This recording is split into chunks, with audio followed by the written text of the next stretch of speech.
Pedimos todo esto en el nombre precioso de Cristo. Amén. A nadie le gusta ser humillado.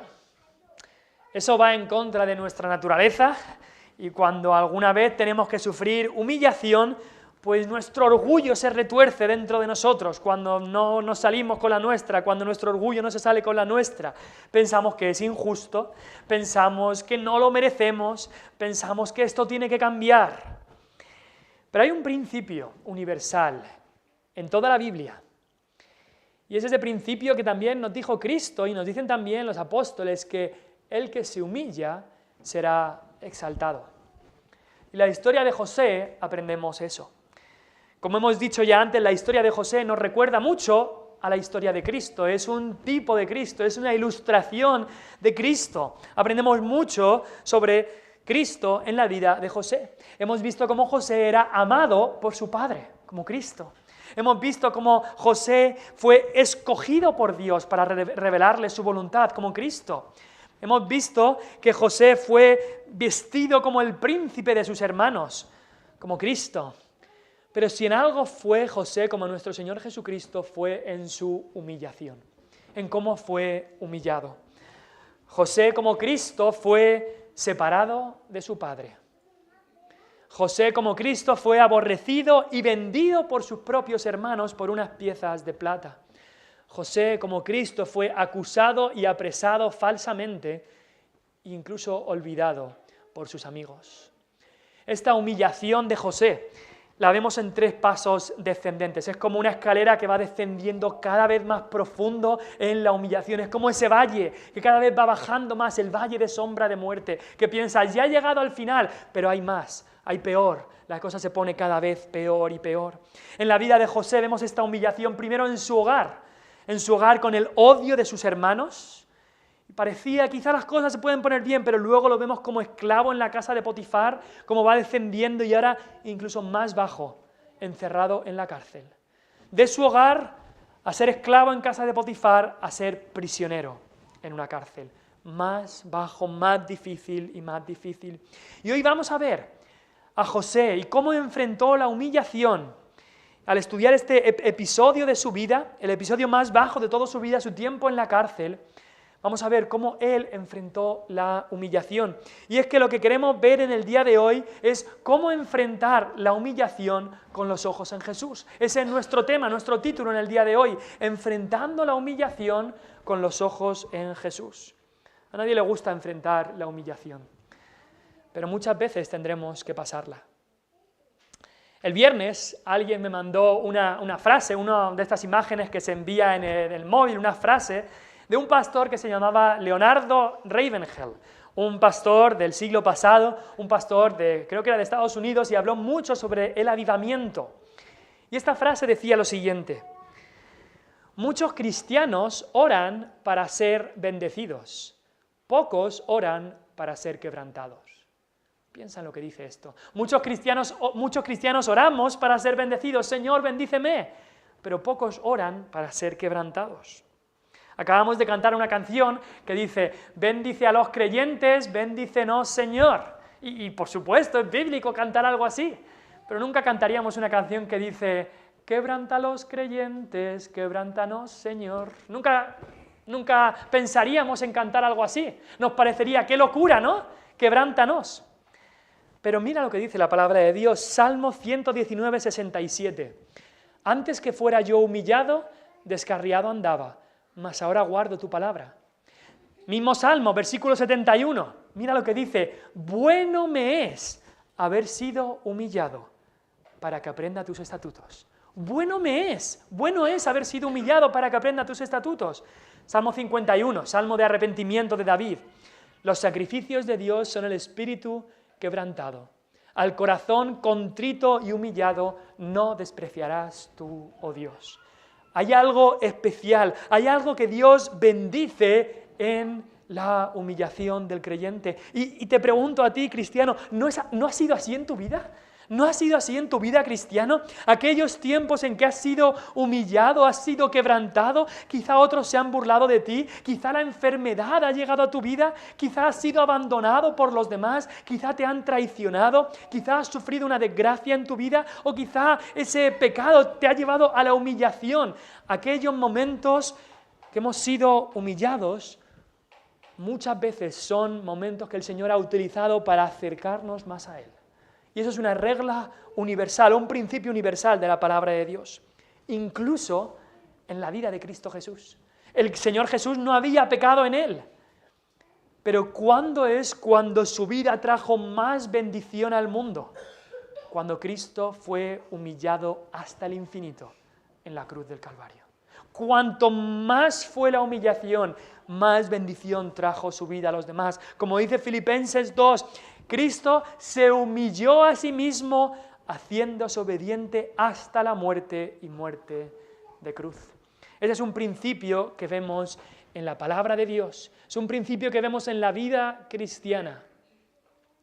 Y hoy queremos aprender cómo enfrentar esta humillación que llegará a nuestra vida de una manera u otra, llegará a estos tiempos de humillación, cómo enfrentarlo con los ojos puestos en Jesús. Y queremos ver dos cosas. Vamos a ver hoy a José como el prisionero, pero también vamos a verlo como José el profeta.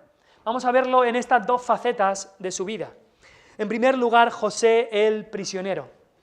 Versículo 20. Tomó su amo a José y lo puso en la cárcel. En la cárcel por hacer lo correcto. Por hacer lo correcto. Muchos han acabado en la cárcel.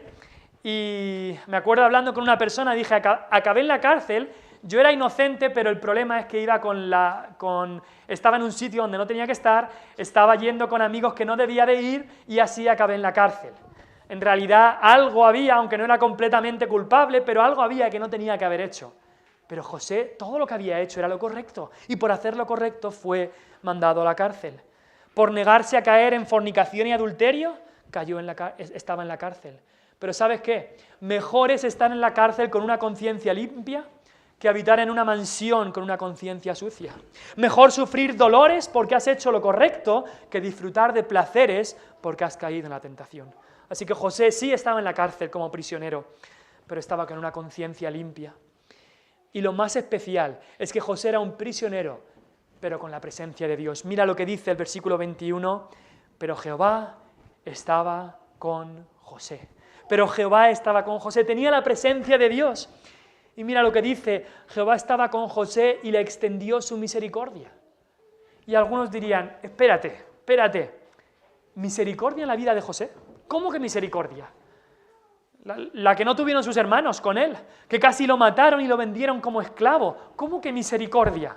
¿Cómo que misericordia? La que no tuvo Potifar, su amo, con él, sabiendo Potifar seguramente que su mujer, que era de cuidado, seguramente su mujer le estaba engañando y seguramente él lo sabía, no tuvo misericordia de José y mandó a este hombre inocente a la cárcel. ¿Cómo es que le das tu gracia? ¿Cómo dices ahí misericordia y gracia si solo vemos desgracias en la vida de José? Podríamos pensar así, pero estaríamos equivocados. Porque el hecho de que Dios estuviera con José, el hecho de que Dios esté contigo y conmigo es la mayor muestra de su gracia y de su misericordia. Y aun cuando me metan en la cárcel por cristiano, aun cuando me apedreen, aun cuando sufra injusticia, si Dios está conmigo, alabado sea Él por su misericordia. ¿No dice eso el salmista en el Salmo 23? Aunque ande en valle de sombra, no temeré mal alguno, porque Dios estará conmigo, porque tú estarás conmigo, y eso es una muestra de su misericordia. El salmista no dice, ¿por qué tengo que pasar por el valle de la sombra de muerte? El salmista dice, aun cuando pases, si Dios está conmigo, alabado sea Él. Eso es misericordia, porque piénsalo, ¿qué es lo que merecemos tú y yo? ¿Qué es lo que merecemos? Si somos pecadores, ¿no merecemos nada bueno? ¿Merecemos que el Dios de todo el universo venga a nosotros, criaturas pecadoras insignificantes, y habite con nosotros? No. ¿Merecemos que su Hijo unigénito se haga carne, habite con nosotros, veamos su gloria como del unigénito del Padre, lleno de gracia y de verdad? No lo merecemos. No lo merecemos. ¿Merecemos que Él sea Emmanuel, Dios con nosotros? No, no. Así que aun cuando tengamos que pasar por las más grandes injusticias, si Dios está con nosotros, Él nos está mostrando su misericordia. Muchas veces decimos, es que estoy pasando por algo que no merezco, Señor, tú eres justo, ay, Señor, ¿qué me estás haciendo? No, no, si Dios está contigo, alábale por su misericordia. Y así, José podía decir, Dios es misericordioso porque Él está conmigo. Jehová estaba con José. Y no se repite una y otra vez, es que al principio del capítulo 39, versículo 2 lo dice, al final del capítulo 39, aún con todas las desgracias, la presencia de Dios no había cambiado. Dios seguía con José, Dios seguía con él en todo esto. E incluso el versículo 23 lo dice otra vez, que Jehová estaba con José. Esa es la mayor bendición que tienes, que Dios esté contigo. Si Dios es por nosotros, ¿quién contra nosotros? ¿Qué contra nosotros? No puede haber nada que realmente nos pueda quitar esa presencia. Un prisionero, pero con la presencia de Dios. Ahora, también era un prisionero, pero sirviendo. Hoy en día tenemos pensado que la gente en la cárcel pues está ahí tirado, no haciendo nada, y quizá en muchos de los casos es así. La cárcel es para estar ahí sentado en una celda, ver la tele, no hacer nada. No son como las cárceles que había entonces. Pero pensaríamos que José entonces llegaría a la cárcel y estaría ahí sin hacer nada. Y te quiero preguntar, ¿cómo te levantarías tú? El primer día que estás en una cárcel llena de ratas, no como la de ahora, una cárcel seguramente con olor a excremento humano, una cárcel. Ahí en la cárcel tú, después de haber sido acusado de manera totalmente injusta de violación, después de haber perdido tu puesto de mayordomo que habías ganado con mucho esfuerzo por quizás 10 años, habías ganado ese puesto y lo has perdido, después de haber sido abusado, robado y vendido como esclavo por tus propios hermanos, y ahora estás en la cárcel, ¿cómo te levantarías esa primera mañana que estás en la cárcel? ¿Cómo te levantarías ese primer día? Quizá algunos dirían, pues yo no quiero hacer nada, estoy harto de la vida, le doy una patada a los barrotes de la cárcel, estoy harto, Dios es injusto, nadie me quiere, todo va en contra mía. Dios, ¿qué estás haciendo con mi vida? Dios, si existes, estás siendo muy malo conmigo. Cualquier cosa así. ¿Cómo se levanta José? Pues seguramente se levantó y dijo, ¿qué puedo hacer hoy para ayudar? Y diríamos, ¿cómo puede ser que tenga esa actitud? Está ahí y quiere ayudar y quiere trabajar en la misma cárcel, quiere hacer algo para ayudar con todo lo que estás sufriendo. Hijo, piensa por ti mismo, mira todo lo que estás sufriendo y ¿quieres ayudar a los demás? Pues ese era el espíritu que había en José. Y yo creo que seguramente el jefe de la cárcel no se creía que alguien que había sufrido esto estaría dispuesto a querer ayudar. Nos dice ahí el texto que Dios le dio gracia o favor en los ojos del jefe de la cárcel, versículo 21. ¿Y este jefe de la cárcel qué hizo? Pues si quieres trabajar, hay trabajo para hacer. Y el versículo 22 nos dice que le dio el cuidado de todos los presos que había en la prisión, todo lo que se hacía allí, él lo hacía. Él lo hacía. No es suficiente con estar en la cárcel, que ahora tenía que hacer todo lo que se hacía en la cárcel, José lo tenía que hacer. Se ponía a trabajar. No tenía poco con estar ahí, que tenía que trabajar y hacer todo lo que había que hacer en la cárcel. Pero ¿sabes qué? Es una bendición el estar ocupado. Eso es un principio muy importante de la palabra de Dios. Y Dios usa a personas ocupadas. Dios usa a personas que tienen poco tiempo porque están ocupadas en la obra del Señor, están ocupados en su trabajo secular, están ocupados en servir al Señor, están ocupados con su familia, están ocupados. Dios usa a personas ocupadas. Y es que tenemos que entender, el trabajo no es una carga ni una maldición, el trabajo es una bendición, algo bueno que Dios ha establecido. Dios mismo nos enseñó eso cuando trabajó por 6 días en la creación y el 7º día descansó. Así es como Él creó el mundo. ¿Y sabes qué? Adán estaba trabajando antes que entrara el pecado. El trabajo no es parte de la maldición. Por muchos años la Iglesia Católica ha enseñado que cuando Adán pecó, Dios lo puso a trabajar. Tú has pecado, pues tienes que trabajar. Eso no es verdad. Adán estaba ya trabajando antes de que el pecado entrara al mundo. El pecado es una bendición que Dios le ha dado al hombre, y en especial los hombres, los varones, Dios le ha dado esa responsabilidad de trabajar para traer sustento a su familia. Y si podemos pensar en el hombre más hombre que ha existido jamás, el Señor Jesucristo, el hombre con mayúsculas. Él dijo, cuando estaba aquí en esta tierra, dice, mi Padre hasta ahora trabaja y yo trabajo. A su padrastro, el marido de María, José, y a María les dijo, ¿no veis que en los negocios de mi padre me es necesario estar? Ninguno más trabajador que el Señor Jesucristo.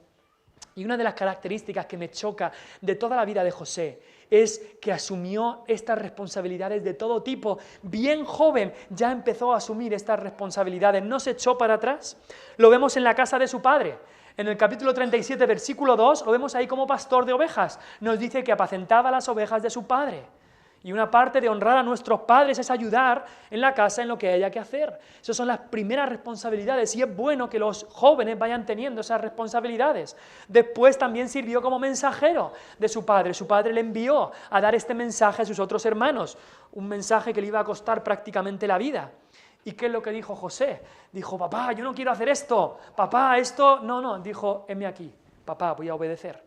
Trabajador y responsable en casa de su padre, trabajador y responsable también en casa de Potifar, cuando era un esclavo. No dijo, ahora que soy un esclavo, yo no quiero hacer nada, no lo hacía con mala actitud. Todo el trabajo que haría ahí, como arar las tierras, limpiar cualquier cosa, ahí estaba José.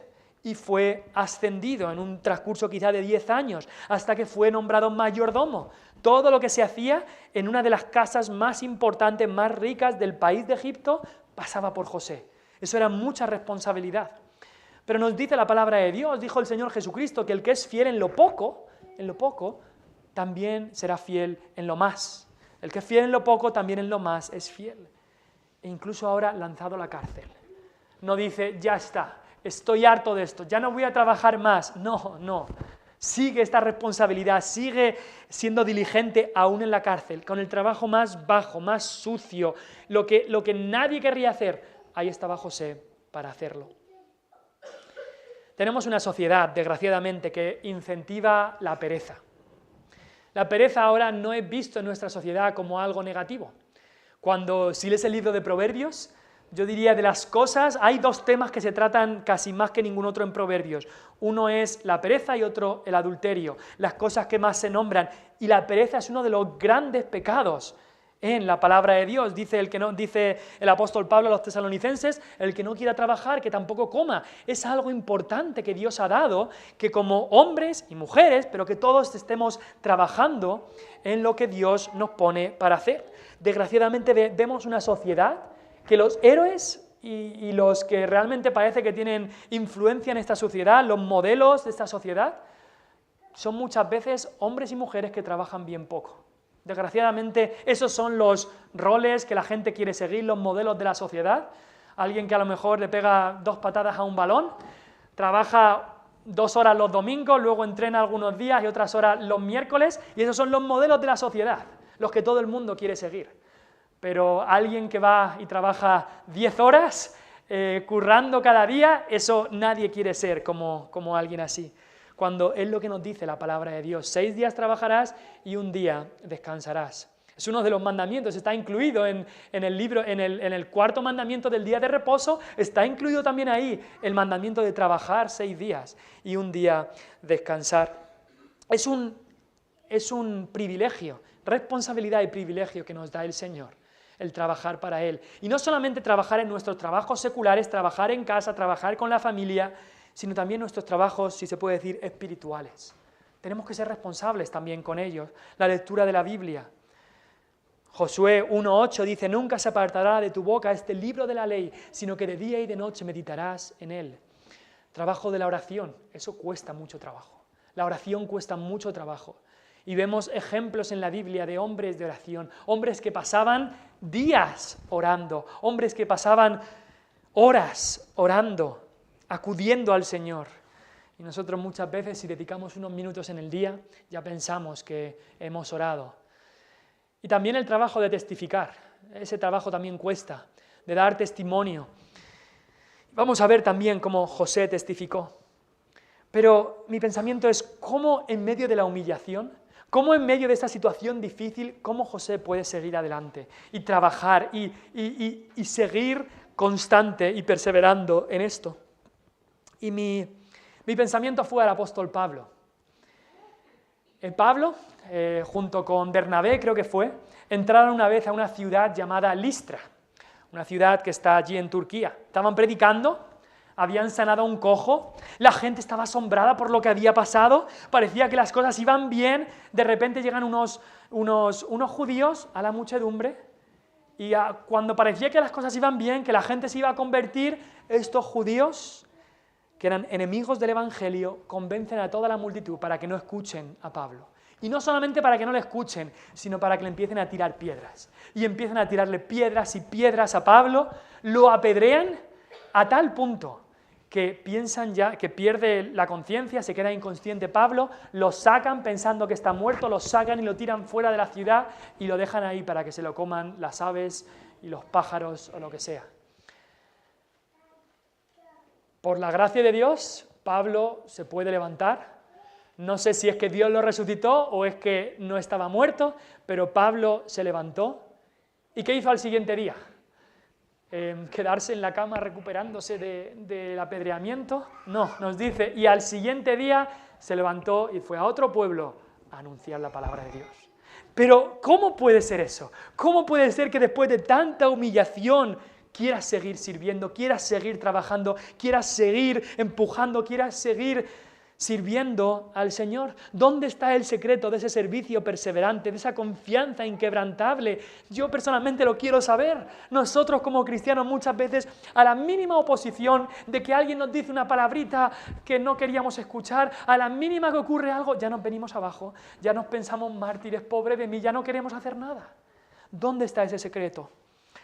Pues creo firmemente que en la vida de José y en la vida de Pablo, ese secreto estaba en una confianza inquebrantable en Dios, de vivir en la presencia de Dios. Hay una palabra en latín que se dice coram Deo, que se ha utilizado por mucho tiempo para hablar de vivir en la presencia de Dios. El profeta Elías lo decía de otras maneras. Cuando el profeta Elías iba a ver a algún rey, decía: vive Jehová, delante de cuya presencia estoy.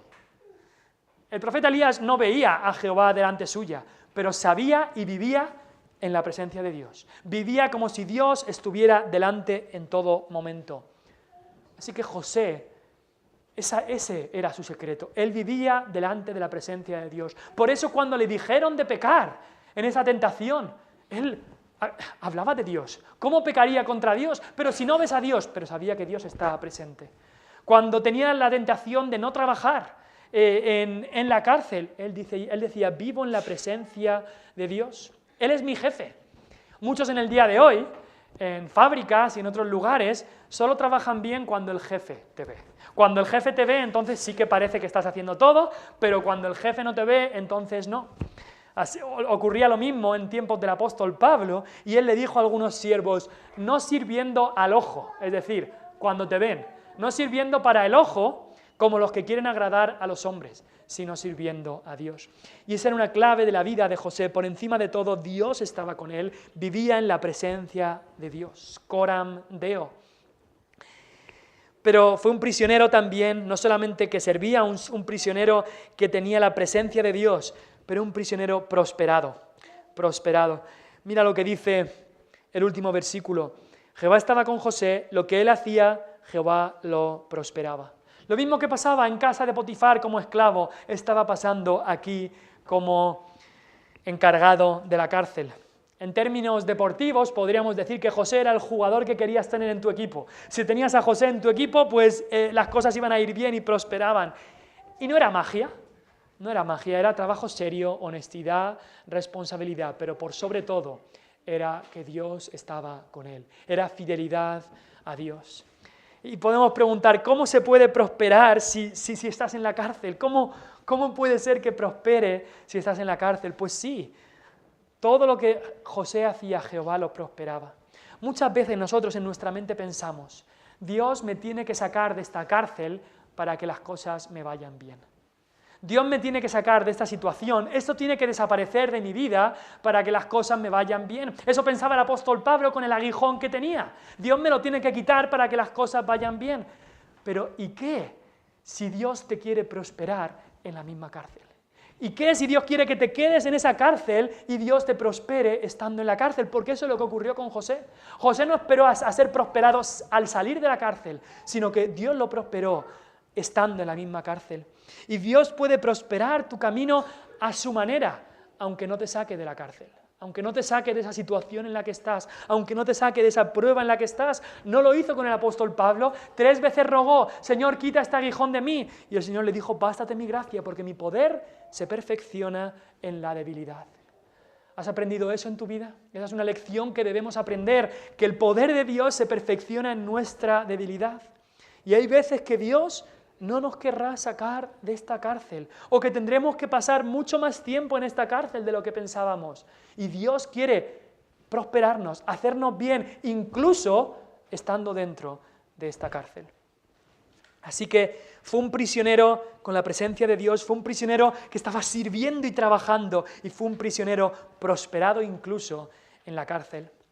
Ahora queremos ver la segunda faceta de la vida de José. No solamente José el prisionero, sino José el profeta. Porque en la más difícil de las circunstancias, como prisionero, José no solamente trabajó duro, sirvió y ayudó a los presos, sino que también José estaba sirviendo a Dios. Dios le escogió para un trabajo muy importante. Ahora mismo José aquí era el portavoz de Dios en la tierra, un profeta, un testigo de Dios. ¿Qué hace un testigo? Hablar de lo que ha visto y ha oído. Eso hace un testigo. Pues eso estaba haciendo José. Estaba revelando la voluntad de Dios a los demás. Y es que si eres hijo de Dios, no basta con hacer bien tu oficio, ser responsable en las tareas que se te han asignado, honesto, fiel y dedicado en tu trabajo, sea cual sea. No solamente basta con eso, y eso es importante, por supuesto. Tenemos que tener un buen testimonio para con los de afuera, pero también tenemos un llamado espiritual. Un llamado espiritual, un oficio al que Cristo nos ha llamado. Tienes 2 trabajos, si se puede decir así. Sí, tienes tu trabajo secular, pero tienes también un trabajo espiritual que Dios te ha mandado. Y Dios es el mejor jefe, te lo puedo asegurar. El trabajo que Cristo te ha mandado es: id y predicad el Evangelio a toda criatura. Me seréis testigos hasta lo último de la tierra. Y quizá tú dices: bueno, yo voy a ser testigo de Cristo, pero cuando las cosas me vayan bien, no cuando me vayan mal. Yo voy a evangelizar si saco algo de esto. Pero Pablo, el apóstol Pablo decía: ay de mí si no anunciare el Evangelio. Ay de mí si no anunciare el Evangelio. Quizás es más fácil dar testimonio, hablar de Dios cuando las cosas van bien, cuando puedes decir: mira cómo me ha bendecido Dios, cuando estás en la cresta de la ola, pero cuando parece que la tormenta nos está ahogando, también debemos hablar de nuestro Dios. Aún en la cárcel, José hablaba de su Dios. No esperó a salir de la cárcel para entonces hablar de su Dios. Aún en la cárcel él hablaba de su Dios. Nuestro Dios también es el Dios de los malos momentos. Nuestro Dios también es el Dios de los malos momentos. Cuando estamos en el hospital, enfermos, hablemos de Dios allí. Cuando perdemos a un ser querido, estamos allí en el tanatorio, podemos hablar también de Dios allí. Cuando perdemos el trabajo, estamos en la cola de la oficina de empleo, hablemos también de Dios allí. Eso hizo José, incluso en la cárcel, en la humillación.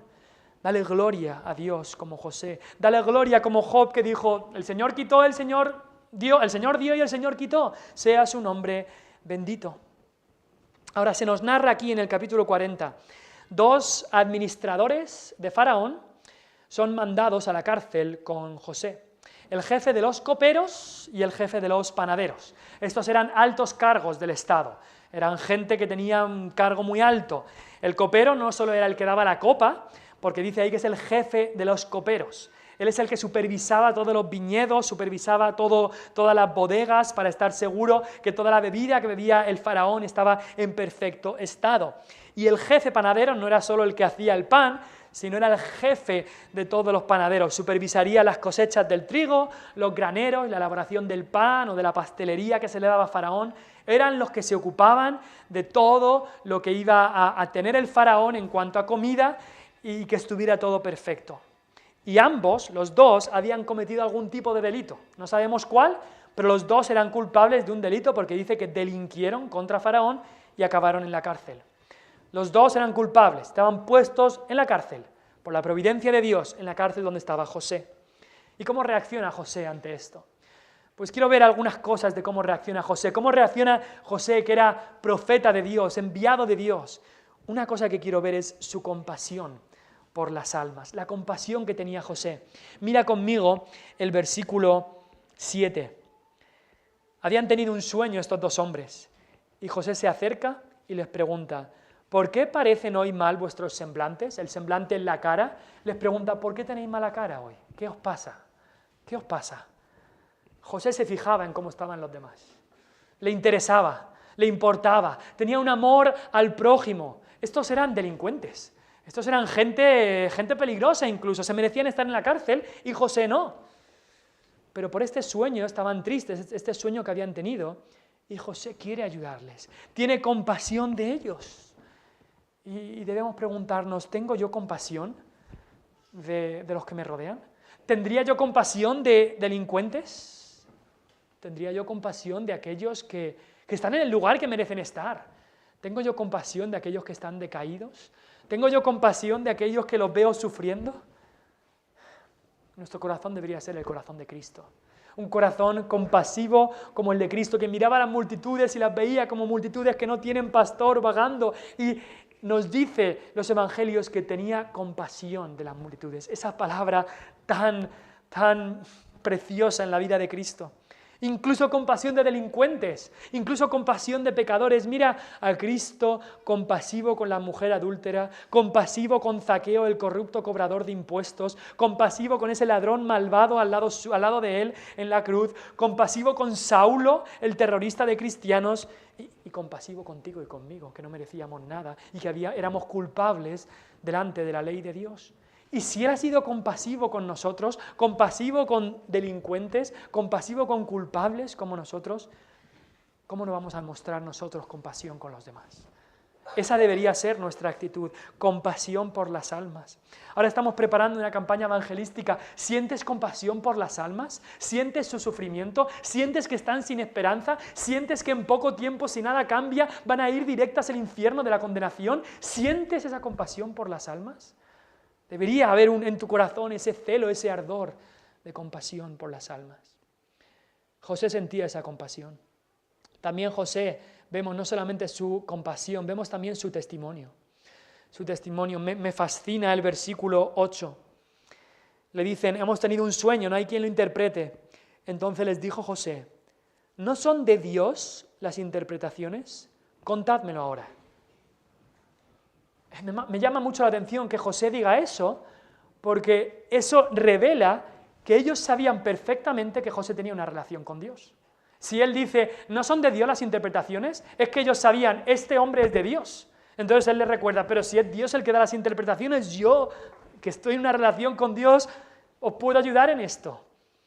Sabían que él adoraba a Dios, sabían que él servía a Dios, sabían que él era un hombre de Dios, y desgraciadamente hay tantos cristianos que la gente de su alrededor no sabe, no tiene ni idea que son cristianos, no tiene ni idea que han nacido de nuevo, no tienen ni idea que sirven a Dios. Qué triste.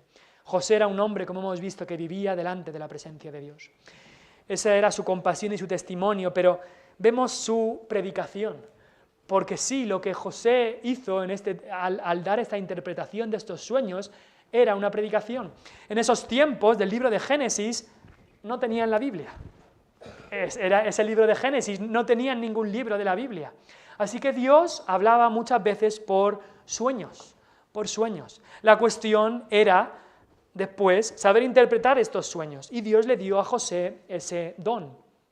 Ahora tenemos la Biblia completa. Tenemos la revelación de Dios completa. El canon de la Biblia está completo, 66 libros. Dios ya ha acabado su revelación. Tenemos toda su voluntad en la Biblia. Por eso no necesitamos sueños. Tenemos que leer la Biblia. ¿Y sabes qué? Tú puedes interpretar la Biblia por ti mismo. Es bueno venir aquí y escuchar la exposición de la palabra de Dios, pero tú debes y puedes leerla por ti mismo y entenderla, porque la Biblia interpreta a la Biblia, y un texto te ayudará a entender el otro texto. Y hay textos que son tan claros, que se entienden por sí solos. Y también tú debes y puedes, como José, ayudar a otros a entenderla, hablarle a otros de lo que Dios ha revelado. Eso es lo que hizo José. Venían con sus sueños y José les dio la interpretación de esos sueños. Me recuerda la historia de Felipe y el etíope. Felipe le pregunta, ¿entiendes lo que lees? Y entonces el etíope en su ignorancia decía, ¿cómo podré si alguien no me explique, si alguien no me enseñare? Y entonces Felipe le ayudó a entender la palabra de Dios. Y así tú y yo debemos y podemos ayudar a otros a entender la voluntad de Dios revelada en su palabra. El copero había soñado un sueño en que veía una vid, en la vid 3 tallos, brotaba una flor y al final de esa vid crecían unos racimos de uvas. Y él soñaba que la copa de Faraón estaba en su mano, que él cogía esos racimos y exprimía las uvas y se lo daba a Faraón. Y entonces José le dice la interpretación. Los 3 tallos, los 3 sarmientos son 3 días. En 3 días Faraón te va a levantar tu cabeza, es como que se va a acordar de ti y será restituido a tu puesto de copero del rey. Ahora, el panadero escucha eso. Noticias buenas, esto suena muy bien, y su sueño se parecía bastante, así que dice, yo también voy a decir mi sueño. Entonces, versículo 16, viendo el jefe de los panaderos que había interpretado para bien, dijo a José, también yo soñé que veía 3 canastillos blancos sobre mi cabeza. En el canastillo más alto había de todas clases de manjares de pastelería para Faraón, y las aves las comían del canastillo de sobre mi cabeza. La gran diferencia aquí es que Faraón no era el que estaba comiendo esta comida, sino que eran las aves las que comerían esta comida. Y entonces José le da la mala noticia. Los 3 canastillos con pan y demás son 3 días. Al cabo de 3 días, versículo 19, quitará Faraón tu cabeza de sobre ti, te hará colgar en la horca y las aves comerán tu carne de sobre ti. Qué 2 mensajes tan distintos. Un mensaje de salvación para uno y un mensaje de condenación para otro. Y vemos aquí la valentía de José. No era fácil tener que dar ese mensaje. Te aseguro que no era fácil tener que decirle a alguien, en 3 días vas a ser ejecutado. No era fácil, pero José fue valiente para traer el mensaje. De la misma manera tú y yo tenemos un mensaje que proclamar, el Evangelio de Cristo Jesús. El Evangelio de Cristo Jesús es el único mensaje que debemos proclamar. Y ese Evangelio de Cristo Jesús tiene buenas noticias de que Él nos salva de nuestros pecados, de que Él es el único que puede salvarnos, de que Él murió y resucitó al 3er día y ahora está sentado a la diestra de Dios intercediendo por su pueblo, que Él es el único camino, la única verdad, la única vida. Pero con esas buenas noticias también hay malas noticias. Las malas noticias son que somos pecadores. Las malas noticias son que si continuamos en nuestro pecado, un día enfrentaremos la condenación. Y esas malas noticias muchas veces no las queremos contar. Muchas veces no somos valientes, como fue José. Y ¿sabes qué? Mucho cuidado. Lo leía el otro día, un pastor dijo, media verdad presentada como toda la verdad es una completa mentira. Piensa bien en esto. Media verdad, solo una parte de la verdad, presentada como que es la verdad entera, es una completa mentira. Aquellos que predican que Jesús es el Salvador, que Jesús puede salvarte, que si crees en Él tienes vida eterna, y solo se quedan ahí, las cosas que he dicho son verdad, sí, pero solo predican eso, mucho cuidado, porque están faltando a la palabra de Dios, está faltando la doctrina del pecado, de que todos somos pecadores. Eso son malas noticias. Están faltando las doctrinas del juicio de Dios, de que viene un juicio. Y media verdad presentada como toda la verdad es una completa mentira. ¿Y sabes qué? La predicación que solo dice cosas bonitas no es predicación fiel de la palabra de Dios. Lee la palabra, mira a los profetas cómo predicaron, muchas veces eran palabras duras. El mismo Cristo en Juan 6, la gente decía, dura es esta palabra, ¿quién la puede oír? No queremos saber nada de toda esta palabra tan dura que habla el Señor Jesús. Dice 2 Corintios 2, 16 a 17. Está hablando ahí Pablo sobre cómo ellos predicaban la palabra. 2 Corintios 2, 16 a 17. Y había 2 resultados. Dice, a unos, ciertamente olor de muerte para muerte, y a aquellos olor de vida para vida. Y para estas cosas, ¿quién es suficiente? Pues no somos como muchos que medran falsificando la palabra de Dios, sino que con sinceridad, como de parte de Dios y delante de Dios, hablamos en Cristo. El apóstol Pablo decía, no voy a quitarle nada al Evangelio, no voy a quitarle ninguna parte al Evangelio, voy a dar las buenas noticias y voy a dar las malas noticias. Voy a predicar el Evangelio completo. ¿Y sabes qué? La predicación fiel del Evangelio siempre va a tener dos resultados, como tuvo aquí en tiempos de José. Un resultado de aquellos que se convertían, aquellos para salvación, y un resultado también de aquellos que iban a la condenación. Ahora, tú y yo no somos profetas como José, ni como Cristo, que es el más grande de los profetas, pero sí somos llamados a predicar el Evangelio a toda criatura, y debemos hacer eso. Ahora, más que eso, aquí hay una ilustración muy clara. No sé si lo has pensado, en este texto tenemos a dos delincuentes, dos ladrones, junto con un inocente. 3 personas sufriendo un castigo, 2 culpables, 1 inocente. Y ese inocente pronto se convertiría en el Salvador de toda la tierra. ¿Os recuerda esto a la cruz de Cristo? 2 ladrones y un inocente. Es más, 2 ladrones a cada lado de aquel que pronto sería el que iba a traer bien y salvación a esta tierra. Y cada uno de los ladrones tiene un fin diferente, un destino diferente.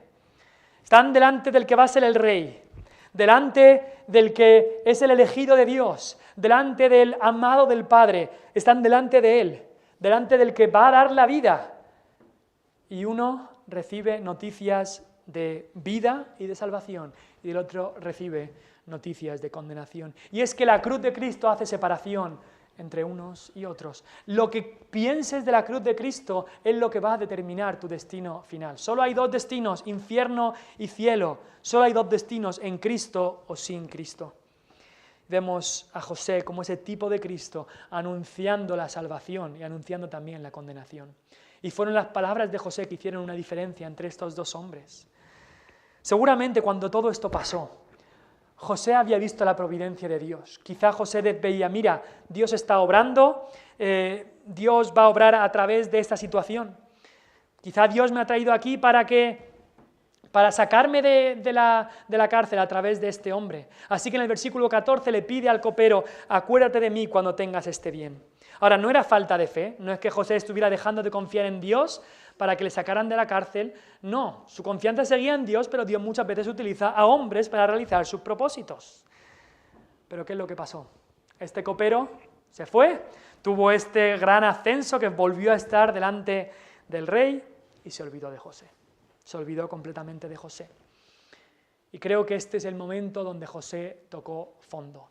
La vida de José es un golpe detrás de otro. La cosa iba mal con sus hermanos, a ver si se podía solucionar, y lo tiran al pozo, lo venden como esclavo. Allí como esclavo en casa de Potifar las cosas empiezan a mejorar, comienza a ser ascendido, ya es el mayordomo y otra vez al pozo, acusado y a la cárcel. Allí en la cárcel es puesto como encargado, se cruza con este copero que va a volver a estar con Faraón. Faraón es el único que le puede ayudar, así que piensa que le van a ayudar y otra vez olvidado.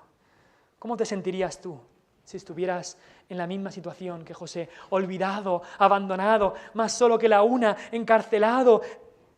José tenía su confianza en el Señor.